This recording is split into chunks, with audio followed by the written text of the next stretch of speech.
Hey Dream City Youth, Pastor Ash here, going to be talking about something kind of exciting, kind of interesting about Jesus' final days here on earth.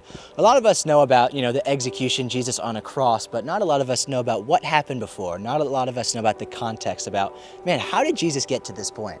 And so I remember when I learned this in school, I thought it was just super interesting and something that you can tell your parents, tell your friends. It's something that I believe is very important to all of us to know just going forward.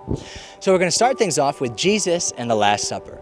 We all know the Last Supper where Jesus takes the bread and he breaks it saying, "This is my body from which shall be crushed for your iniquities." And he takes the cup of wine and says, "Now this wine is symbolic of my blood that I'm shedding."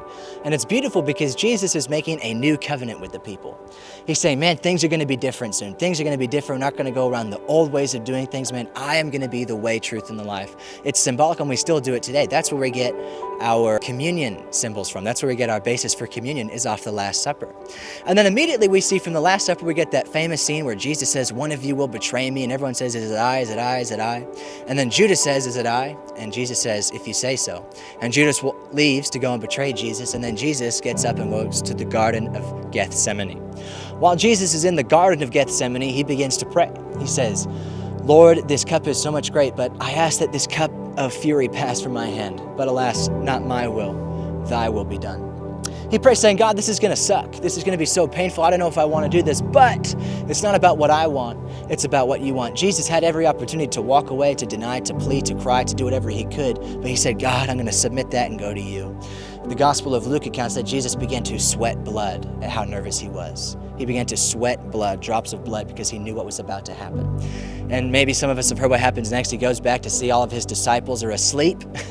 During the most painful time, most biggest crisis of his life, he sees the disciples asleep. And so then he says, "Okay, there's no point with you guys. Wake up because the betrayal has started." And he sees Judas.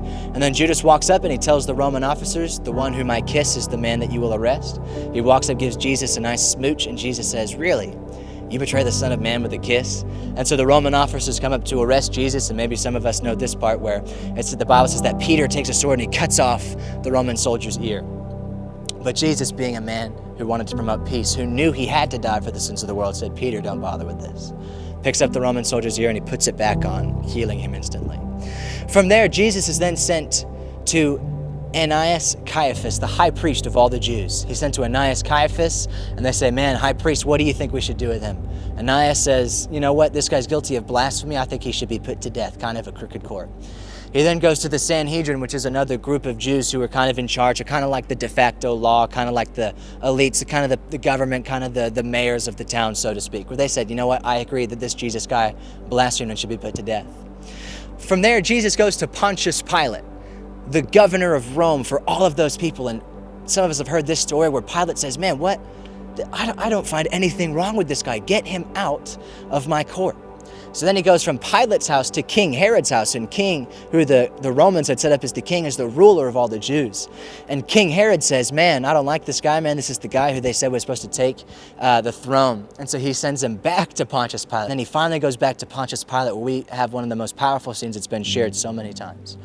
Whereas he's debating and he's thinking, man, oh my gosh, I remember that I can release one prisoner on death row. I can release one prisoner who's about to be executed.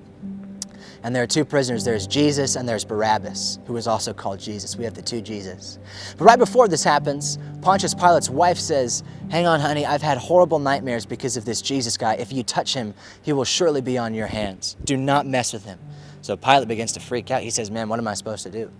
So he tells the people, he washes his hands. He says, "Man, I'm clean of this guy's blood. If you guys decide to kill him, it's on you." And then the people start clamoring, "Free Barabbas, kill Jesus, and Pontius Pilate saying, "Man, what is going on?" So Barabbas gets freed. Jesus gets sent to execution. Jesus goes from Pontius Pilate's house to the dungeons where he's beaten. They put a crown of thorns on his head. They mock him as a king. They take off his clothes. He gets whipped with a cat of nine tails 39 times, so he's about to die. And then while he's there and they've just beaten him up in the face, put a bag over his head and punched him saying, "Man, if you're the Son of God, see where these punches are coming from. Try and stop it." He gets beaten, he gets mocked, he gets ridiculed.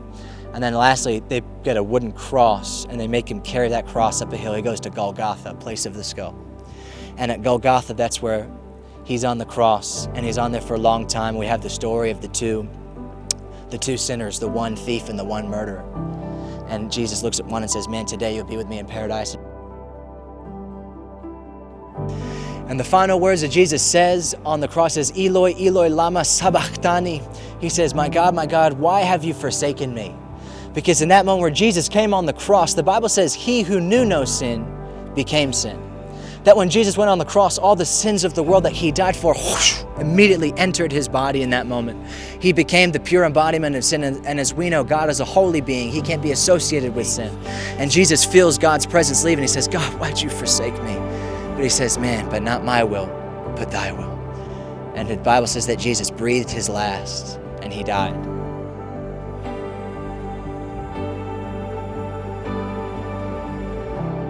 And then Joseph of Arimathea came, and they took Jesus' body, put it in a new tomb that had never been laid.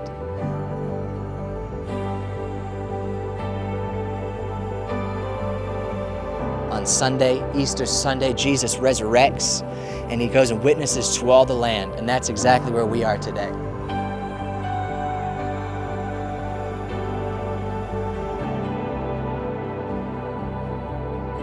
Do not ever underestimate just the power and the love of Jesus to go through something like that for you. I hope you guys feel enlightened today. I hope you guys enjoyed learning this. I enjoyed learning this too. It's something very cool. Make sure you guys share this and tell your friends, and hopefully you guys learned something awesome. Thank you, Dream City.